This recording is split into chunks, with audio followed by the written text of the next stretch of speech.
Hello, welcome to How To with Kate. My name is Kate Fryer and I'm the owner of A Bead Just So, which is a small bead store in upstate New York. Today I'm going to show you how to make a mask chain because it's 2020 and these are the things that we need. So here's my little guy's mask.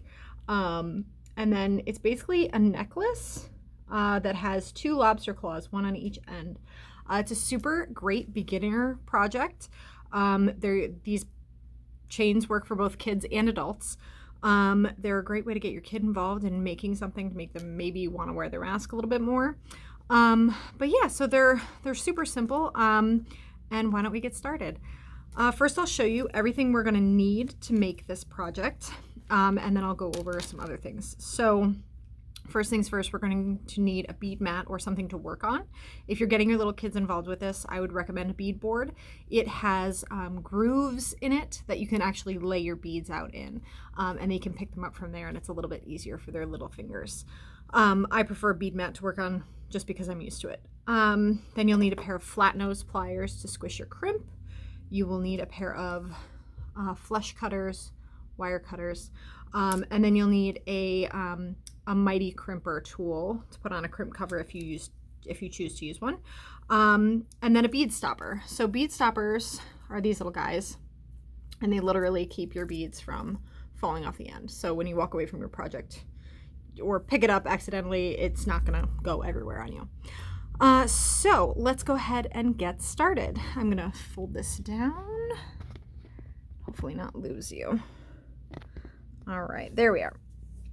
So I have one already strung here. So the rule of thumb on these is you want them to be about 24 inches from end to end. So your clasps are going to take up about 1 inch on either side. So we have roughly 22 inches of beads. So what I'm going to do is I'm going to show you how to crimp the ends.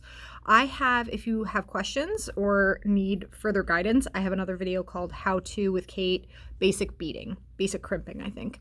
And that will show you everything in way more detail than I'm going to show you.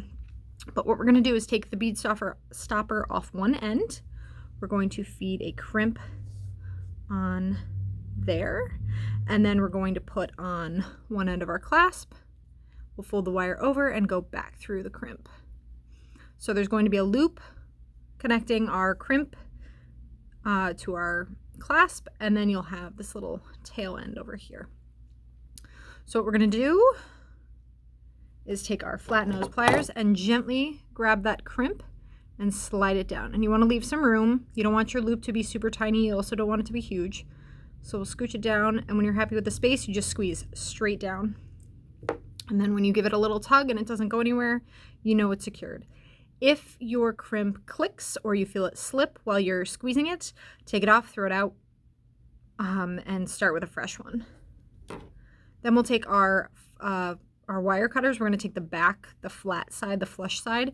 We're going to take that tail and put our cutters right up against the crimp and snip the tail off. A lot of people have you take that tail and feed it back through your beads.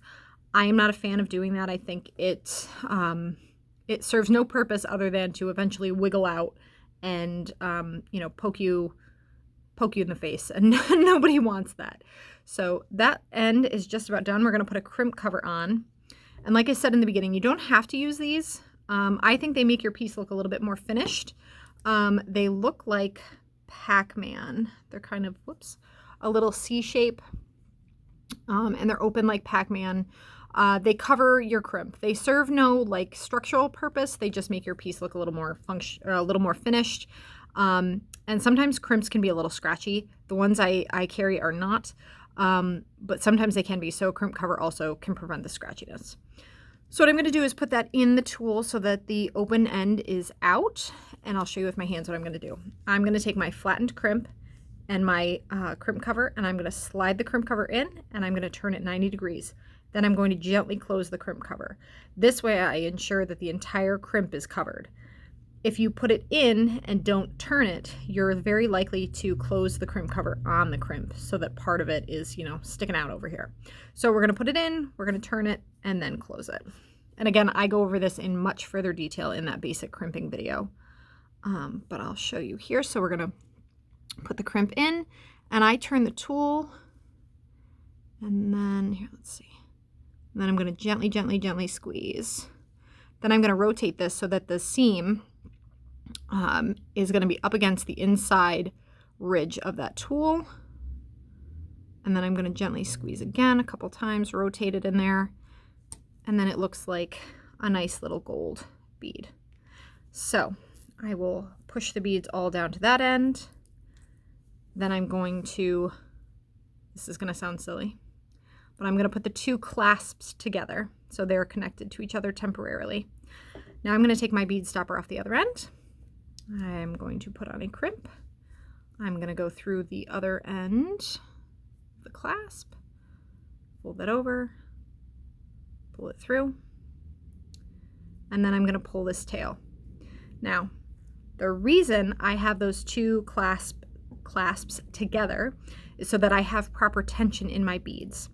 If you crimp this in a straight line with them not attached, you're very likely to get your beads too tight so that when you wear it, your beads buckle.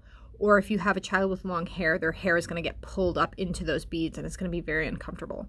So I recommend that you attach the clasps together. And you can see I kind of have the beads like piled on top of each other to create a little more room in there. But I don't have any extra wire showing. So I'm going to hold my clasp in my tail, and then I'm going to grab the crimp with my pliers again, and I'm going to scoot it down to where I'm happy with it. And you want to make sure you leave a little bit of room on the bead side, just a little, for your crimp cover, because your crimp cover goes over the crimp and takes up room on both sides. So I've squeezed that. Take my my flush cutter and just snip right off. All right, and then I'll put my crimp cover on. All right, on it goes. Turn it 90 degrees. Oops. And gently, gently, gently squeeze. Rotate the crimp cover in the tool. Give another squeeze. And there you go, all finished. Just like that. So I'll bring the camera back up. Hello again. Okay, so easy peasy, I promise. Everybody can do this project. You can use beads you have at home. You know, you can mix and match whatever you've got. This is a great stash buster. If you have lots of little beads at home, you can use them up. All I recommend is that you keep the beads nice and light. The kids or whoever's wearing this is going to be wearing it probably all day, so you don't want anything too heavy. You also don't want to use like charms or anything that's going to stick out and catch on hair or clothing or the ear loop of the mask. Whatever the case may be, a scarf, you want to make sure it's not going to catch, especially for the little ones.